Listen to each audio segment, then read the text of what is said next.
네, 여러분 반갑습니다. 네, 금강경 전 시간에 이어서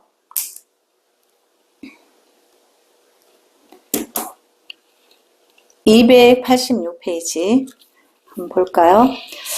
저는 자주 이런 질문을 하곤 합니다. 깨달음의 지혜는 어디에 있냐고요? 제 대답은 바로 여러분이 사용하는 조심해 라는 말 속에 있다는 것입니다.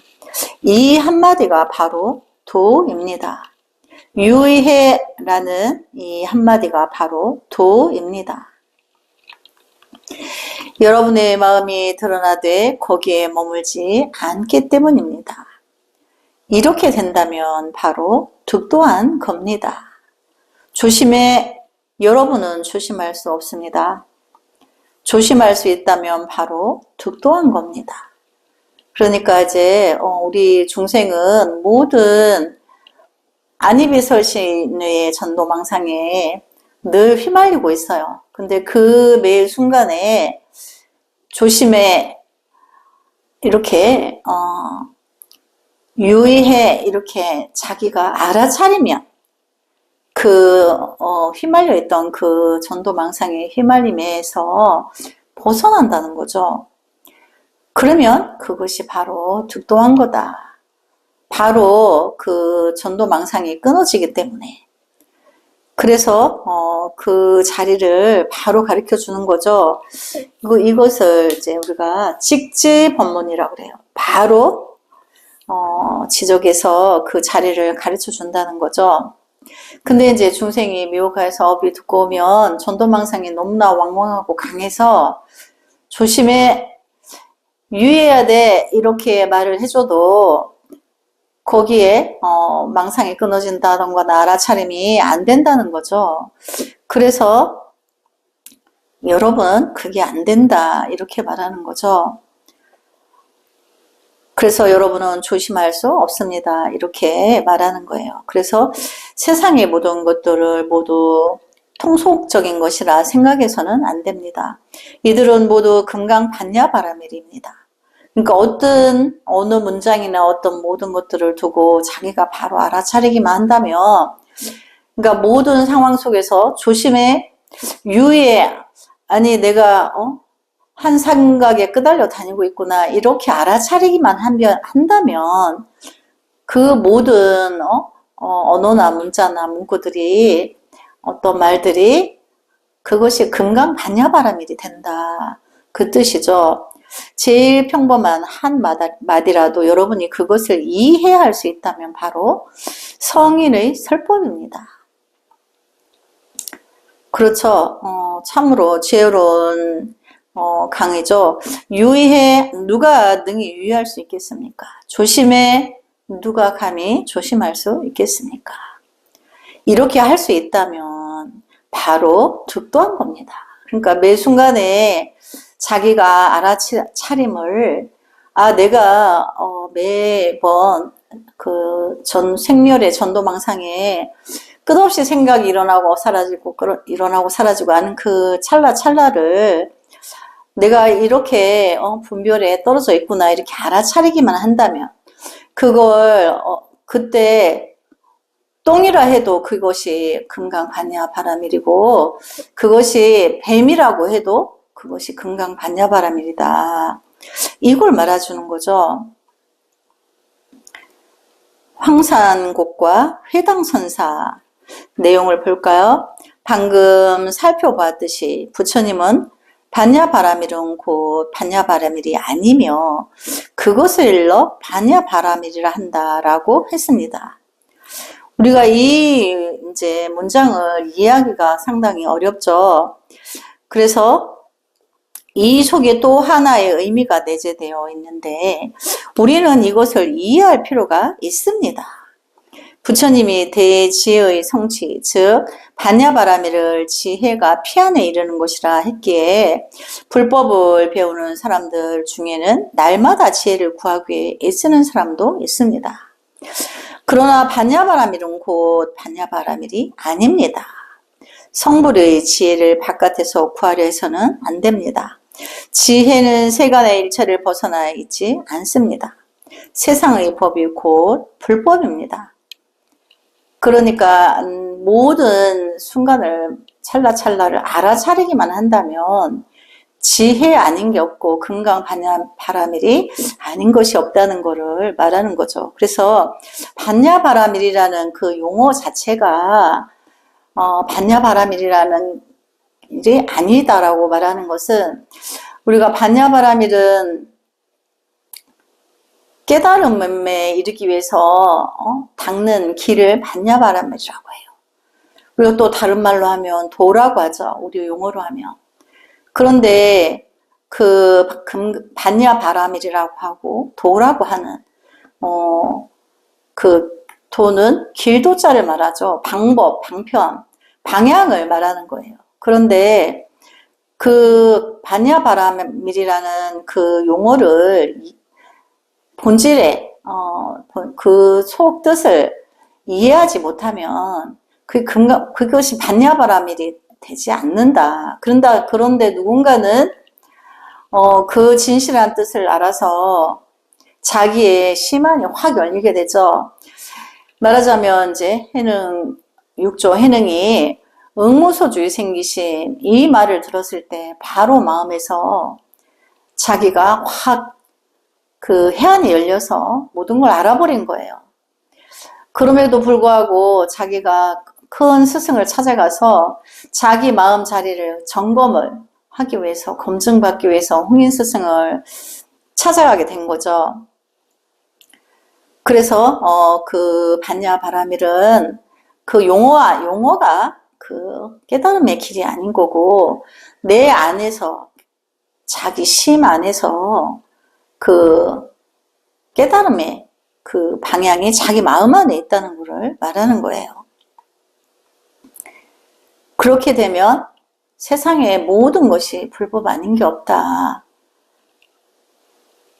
분별을 쉬고 나면 세상만사 있는 그대로가 다 진리고, 진리 아닌 것이 없고, 어떤 미친 사람이 헛소리를 하는 것도 그 자체가 거짓이 아닌 거죠. 그러나 분별로서 그거를 중생심으로 볼 때는 저 사람이 미친 사람이야, 이렇게 사람을 폄하하고, 뭐 그 미친 사람을 사람으로 대하지 않고 때리기도 하고, 먹는 것도 빼앗고 먹을 걸 주지 않기도 하고, 이렇게 핍박하죠. 그게 미혹한 중생의 무자비한 자비가 없는 그런 중생의 일면입니다. 그러나 자기 안에 불성을 만나고 나면 미친 사람의 미친 행위도 가엾고, 또 그것을 핍박하고 있는 그 중생도 가엾고, 또 노다지 전쟁을 일으키는 한 나라의 어떤 국가의 왕도 악인이라 하지만 사실은 그가 자기가 얼마나 악독한 짓을 하고 있는지를 모르고 악행을 계속 하는 것을 바라볼 때 그 중생이 너무나 가엾고 마음이 아픈 거예요. 그래서 그 악인이라고 하는 그 전쟁으로 무기로 사람을 살생하고 계속 하고 있는 그 사람도 역시 대자비가 발현이 되어서 끝없이 가엾고 그 중생을 연민하여서 마음이 아프기도 합니다. 그것은 어머니가 그 외아들이 바른 행을 하지 않고 미혹하여서 지혜가 없어서 나쁜 행을 계속 하더라도 그 어머니는 그 자식을 버리지 않죠. 그 자식을 연민하고 아파하고 가여워합니다. 그래서 우리의 불성은, 자기 안의 불성은 모두가 그러게 돼 있어요. 그래서 성불의 지혜를 바깥에서 구하려 해서는 안 됩니다. 지혜는 세간의 일체를 벗어나 있지 않습니다. 그렇죠. 이제 자기 안의 불성을 만나기만 하면 미혹한 중생 세계에 대한 연민이 방타가 돼요. 그래서 부처를 위한 그 도가 아니에요.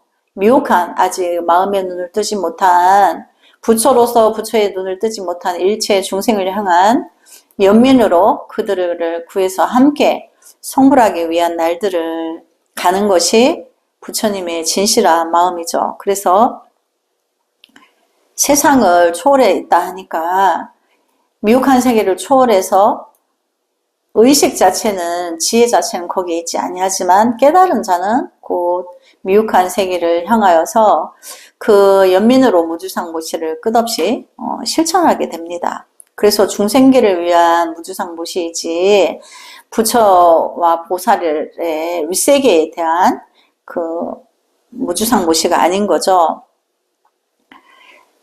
그래서 세상의 법이 곧 불법입니다. 어떤 학문이나 어떤 사정이라도 모두 불법입니다. 이 점을 특히 알아야 합니다. 반야바라밀이 어떤 특수한 지혜이며 이곳으로부터 깨달음을 얻을 수 있다고 생각해서는 결코 안 됩니다. 그렇지만 많은 사람들은 모두 이런 착각을 하고 있습니다. 착각하고 있죠. 왜냐하면 불교 불법을 믿는 불자가 아닌 타 종교인들이 절에 오면 안 되는 줄 알고, 또 타 종교인들이 절에 스님이나 불자들이 교회나 성당에 자기들 종교에 가면 안 되는 것처럼 모두 착각하고 있죠. 그러나 이제 꼭 불교 안에만 도가 있다고 생각하는 것도 단견이죠. 세상 만사 모두의 도를 수행하고 있는 자들은 불교를 떠나서도 불교에 꼭 불교 안에만 있지 않아요. 그것을 불교 안에만 있다고, 불법의 언어적인 용어나 이것만 그 안에만 있다고 생각하여서도 안 되는 거죠. 그래서 많은 사람들이 착각하고 있다 이렇게 말하죠. 부처님은 말합니다. 반야바라밀은 곧 반야바라밀이 아니요, 그것이 이름이 반야바라밀이다. 그런 어떤 명칭을 굳이, 명칭도 없는데 굳이 붙이자 하면 깨달음을 위해서 도를 수행하는 그 길이 반야바라밀인데, 반야는 깨달음이에요. 바라밀은 닦는다는 뜻이고, 그래서 그 길을 이름이 그렇다고 이름을 붙인 거지 사실은 거기에는 이름을 붙일 수도 없죠. 우리가 불성이라 하는 것도 법신이라 하는 것도 부처라 하는 것도 보살이라 하는 것도 사실은 이름이 없어요. 근데 중생들이 분별로서 이름을 모두 만들어서 붙여놓은 거죠. 그 이름이 반야바라밀이다. 근데 그 이름에 부처가 있는 게 아니고 그 자기 안에, 그 불성에 자기 안에서 깨달아서 찾을 수 있는 거다. 어디 멀리 가야 되고 전 세계를 다 돌아다녀야 되고 그런 건 아닌 거죠. 세상의 일체 학문이나 지혜, 사상, 모든 세상사로부터 깨달음을 얻을 수 있습니다. 그래서 선종의 깨달음은, 선종의 깨달은 사람은 다음과 같은 명언을 남겼습니다. 푸르디 푸른 취주기 모두 법신이며 향기로운 노란 꽃이 반야님이 없다. 반야는 어디에 있을까요? 도처에 있는 것이 모두 반야입니다. 중국의 선종은 오직 금강경을 주체로 삼는데 이곳으로 깨달은 사람이 많이 있습니다. 그러나 금강경을 읽어야만 깨달을 수 있는 것은 결코 아닙니다. 많은 사람들이 도처에서 수시로 개오합니다. 깨달았다는 거죠. 개오, 10개자 깨달을 오자. 이것은 깨닫고 난 뒤에 한 말입니다.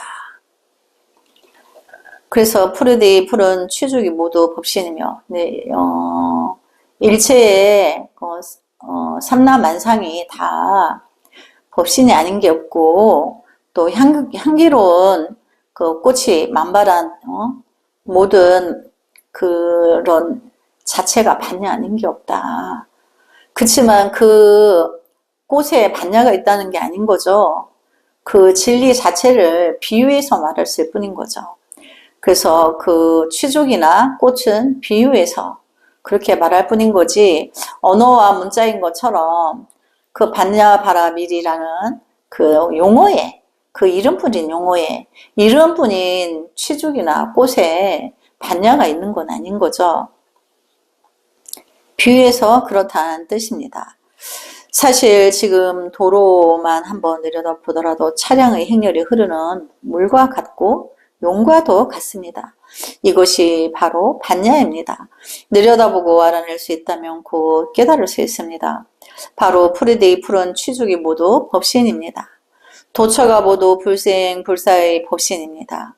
향기롭고 노랗다는 것은 형용하는 말에 지나지 않습니다. 피어있는 꽃이라면 부축꽃 역시 마찬가지입니다. 모두 반야가 아닌 것이 없습니다. 그는 말합니다. 꽃을 바라보면서도 능히 깨달을 수 있으며 풍경을 바라보면서도 능히 깨달아 성취할 수 있다. 이런 것들이 바로 선종의 공안입니다. 그렇죠. 우리가 자연의 법칙을 보면 법신이나 지혜 아닌 게 없죠. 우리가 커다란 정자나무도 자기가 가지를 봄이 오면 가지를 뻗쳐서 많은 가지가 자라게 하고 가을이 되면 그 낙엽을 떨어뜨려서 그 뿌리의 양분이 자양분이 되도록 바닥에 떨어뜨립니다. 그래서 그 다음에 더 가지가 확장이 되고 이렇게 할 수 있도록 자연은 말 없이 그 지혜를 실천하고 있어요. 근데 유독 이제 인간인 만물의 영장이라는 인간은 가을이 왔어 낙엽이 떨어뜨려야 되는데 그 붙잡는다고 안 떨어지지도 않는데 그 마지막 잎새에 집착하는 것처럼 그 시가 있듯이 아쉬워하죠. 마지막 잎새가 떨어질세라 아쉬워하죠. 그래서 중생은 모두 집착의 병을 앓고 있기 때문에 그렇습니다. 또 내용을 볼까요? 송나라 때 소동파만큼이나 유명한 신으로서 휘당 선사에게 선을 배운 황산곡이라는 사람이 있습니다. 송나라 때 소동파는 유명한 시인인데 시를 너무나 구구절절히 잘 써서 만인들이 그 찬사가 와 찬탄이 그칠 줄을 모르고 평생을 그렇게 하고 죽었는데 500년 후에 다시 또 소동파로 태어나서 또 그렇게 또 전생에 흉내를 냅니다.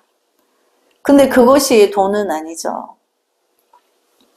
그것이 시를 잘 쓰는 것이 진정한 돈은 아니에요. 상에 머물러 있는 거죠. 근데 이제 그 소동파가 다시 또 500년 후에 다른 이름으로 태어나서 다른 이름을 가지고 또 세 번째 그 소동파로서 살았던 그 역할을 또 해냅니다. 그래서 불법은 그렇게 아름다운 비단의 금실로 화려하게 술을 넣은 것 같은 그를 시를 쓰는 그런 것도 역시 그것은 중생이다. 그것마저도 추월을 해야 된다는 거죠. 그런데 그렇게 못했기 때문에 그 다음 500년 후에 또 태어나서 그렇게 하고 500년 후에 태어나서 또 그렇게 한다는 거죠. 그래서 여기 이제 회당선사와 황산곡이라는 사람의 말을 들어볼까요? 황산곡이라는 사람이 있었습니다. 그는 학문이 뛰어났으며 금강경은 더 말할 날이 없었지만 3년이 지나도록 깨닫지 못했습니다. 하루는 그가 회당선사에게 물었습니다. 자기에게 어떤 방편 복문이라도 일러줄 수 없느냐는 것이었습니다. 요즘 젊은 사람들이 모두 그러하듯 황산곡 역시 사부에게 어떤 비결을 얻어 그 즉시 깨달아 성불하기를 바랐던 겁니다. 그랬더니 회당선사는 그대는 논어도 읽어보지 못했는가? 라고 되물었습니다. 이런 말은 우리 같은 사람에게 했다면 별 문제지만 황산곡에게는 모욕적이었습니다. 옛날에 책계나 읽은 사람이라면 이미 어릴 적부터 논어를 암송할 수 있었으니까요. 그러나 스승이 이렇게 물으니 어떡하겠습니까? 당연히 읽어보았지요 라고 대답할 수밖에요. 그러자 회당선사는 논어를 보면 이보게 나는 그대들에게 감춘 것이 없다 라는 구절이 있지 않느냐고 했습니다. 이 삼자란 너희들 몇몇 학생이라는 뜻입니다. 공자는 말랍니다. 내가 그대에게 뭔가 감추고 있다고 생각하지 말게. 나에게 어떤 은밀한 비밀 같은 건 없다네. 이미 그대들에게 다 일러주었다네. 회당선사의 말에 황산곡은 얼굴이 불그락불그락해져서 스승님께서 말씀하신 뜻을 정말 이해할 수가 없다고 했습니다. 노 화상은 소매를 한 차례 털더니 발걸음을 옮겼습니다. 황산곡은 심중의 번민이 말할 수 없이 컸지만 아무 소리 못하고 사부의 뒤를 묵묵히 따를 수밖에 없었습니다. 앞서가던 회당 선사는 돌아보지도 않아 황산곡이 뒤따라오는 오리라는 것을 알고 있었습니다. 회당 선사는 돌아보지 않아도 황산곡이 뒤따라오리라는 것을 알고 있었습니다. 이윽고 산 정상에 이르니 가을이 되어 개수나무 꽃이 만발하고 향기가 그득했습니다. 회당 선사가 고개를 돌려 황산곡에게 물었습니다. 개수나무 꽃 향기는 나는가? 기록으로는 이렇습니다. 그대는 금계의 꽃 향기를 맡았는가? 이렇게 이제 황산곡에게 물었어요. 황산곡은 사부에게 한 방 얻어맞고 속이 끓어올랐으나 사부는 그런 그를 개의치 않고 앞서서 성큼성큼 걸어가고 있었습니다. 그러자 사부에 뒤따라가던 황산곡은 마치 어린 학생이 선생에게 벌을 받는 듯한 기분이 들어서 또 한 번 속이 뒤집어졌습니다. 바로 그때 사부가 개수나무꽃 향기는 맡았느냐는 말을 던졌던 겁니다. 사부가 이렇게 묻자 황산곡은 콧구멍에 힘을 줘 몇 차례 숨을 들이키더니 이윽고 맡았다고 대답했습니다. 그랬더니 사부가 말했습니다. 이보게 나는 그대에게 감춘 것이 없다네. 바로 그 순간 황산곡은 개호했습니다. 소위 반야바라밀이란 반야바라밀이 아니요 이름이 반야바라밀일 뿐입니다. 이것이 유명한 황산곡의 오도 공안입니다. 그래서 황산곡이 스승의 이제 논어를 읽어보지 않았는가 이렇게 초기에 학자라면 초기에 읽어본 논어에 대해서 말을 하니까 자기가 수치스러움에 이제 소가지가 나다가 앞서가던 스승이 개수나무 향기를 맡았느냐 이렇게 말하자 코로 숨을 3번 들어 마시는 흉내를 냈고 맡았노라고 이렇게 대답을 할 때 사부가 나는 그대에게 숨긴 것이 없노라 이 말 한마디에 개호하게 되죠. 그래서 그 인연법에 의해서 그때 확 자기가 가지고 있던 분별이 쉬어져서 마침 이제 스승의 은혜를 갚게 되는 그 찰나가 이루어진 거죠. 황산곡과 황룡사 시모신 선사 이야기를 들어볼까요? 황산곡이 도를 깨닫고 나니 정말 대단했습니다. 관직도 높고 학문도 뛰어난 데다 시문도 훌륭해 온갖 것을 두루 갖추게 되었습니다. 도가에도 통하고 불가에도 통하니 그야말로 더 이상 좋을 것이 없었습니다. 소위 제일 드문 사람이 된 겁니다. 제일 드문 사람이 되고 보니 오만해졌습니다. 이제 어떤 상이 생겼다는 거죠. 마장이 된 거예요. 제일 드문 사람이 되고 보니 오만해졌습니다. 사부 이외에 천하 사람이 안중에 없었지요. 근데 아직 뭔가 좀 업이 덜 벗겨진 거죠. 후에 회당선사가 열반에 들면서 자신의 법을 얻은 제자로서 황산곡보다 젊은 황룡사 시모신 선사를 불러 당부하기를 그대의 사용인인 황산곡 거사는 깨닫긴 했지만 아직 대철대오에 이르지는 못했다.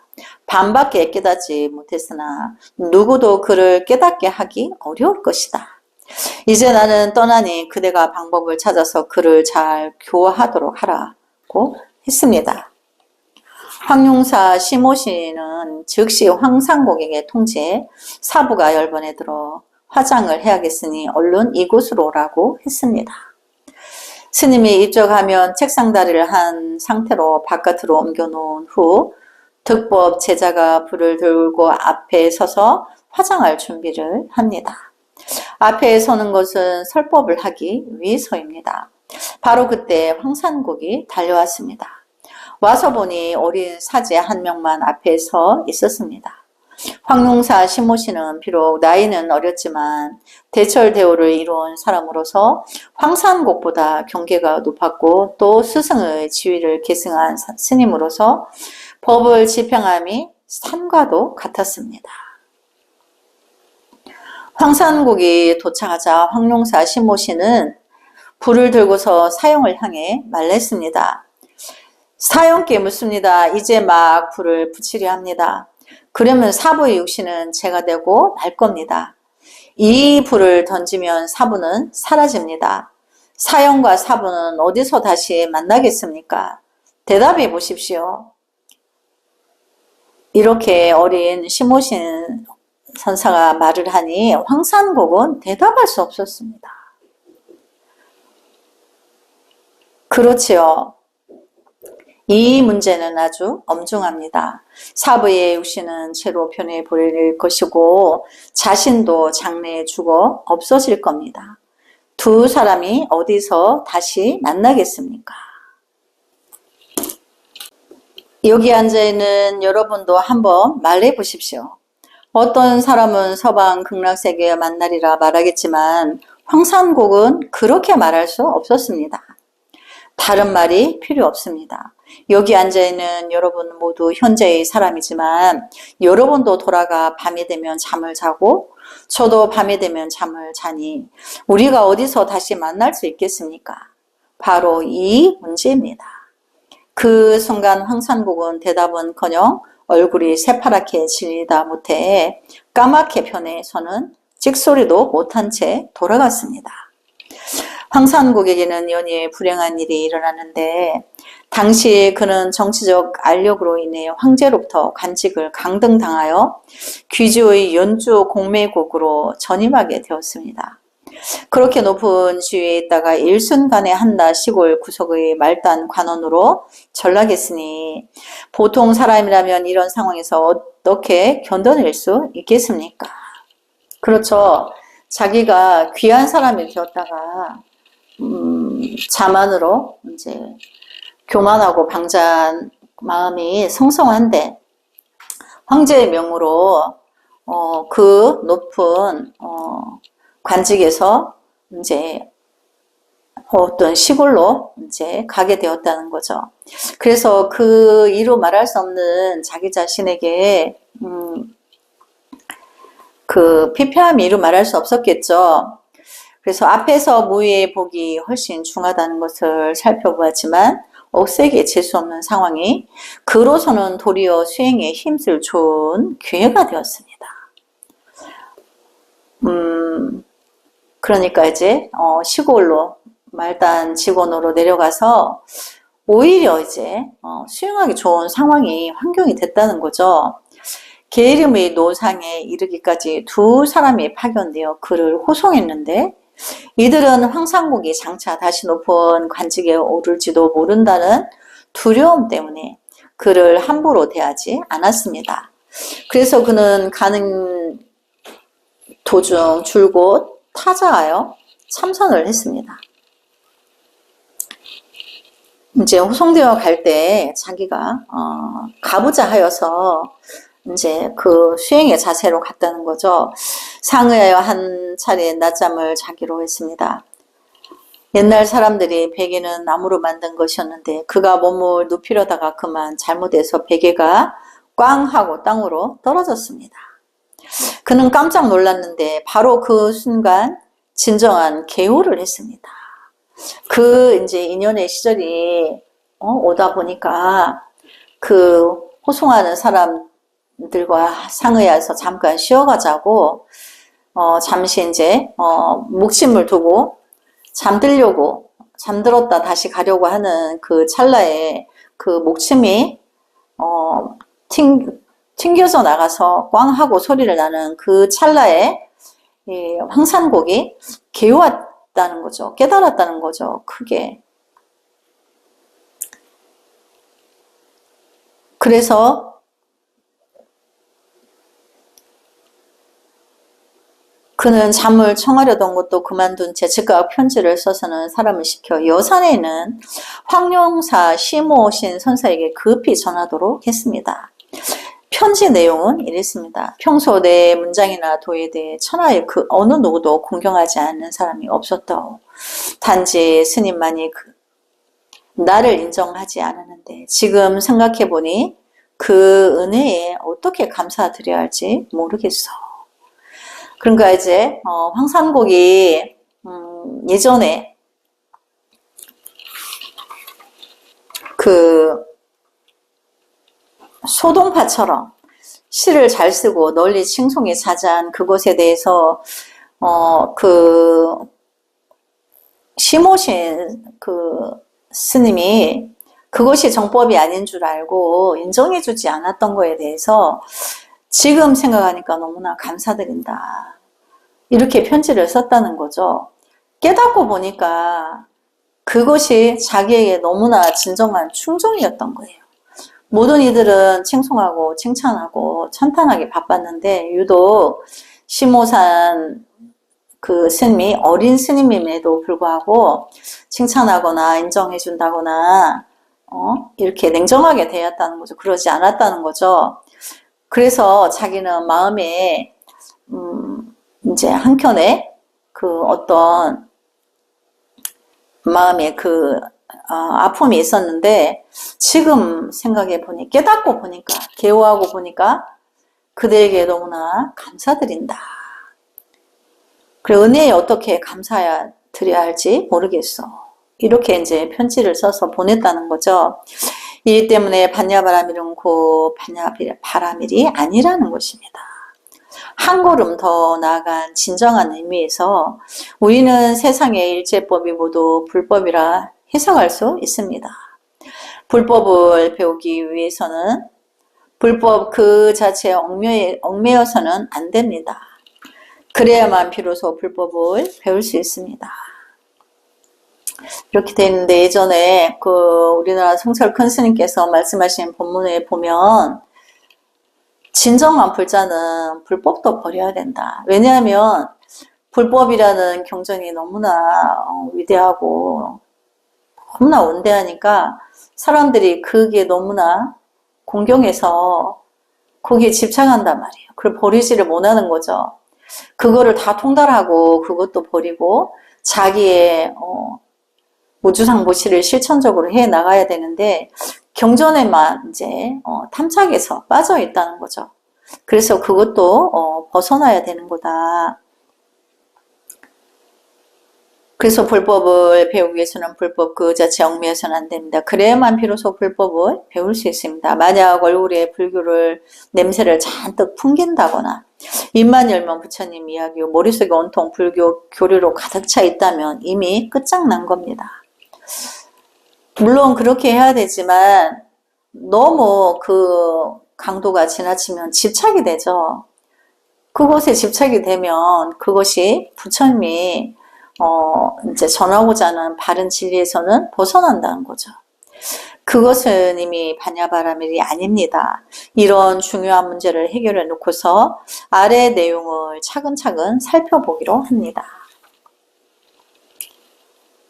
그래서 이제 부처님의 왜 진실한 말씀은 내가 말한 법에도 집착하지 말라.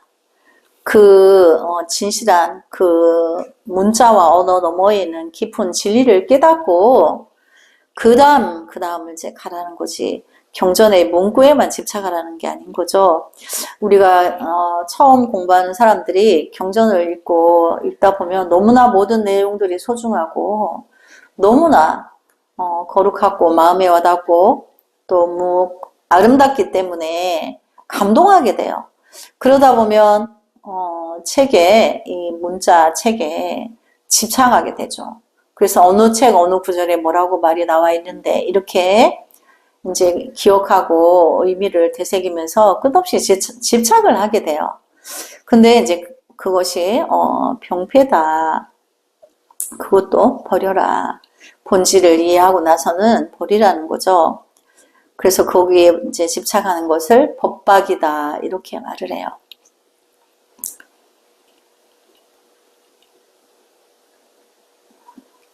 네, 오늘 여기까지 공부하고 다음 시간에 이어서 공부하기로 하겠습니다.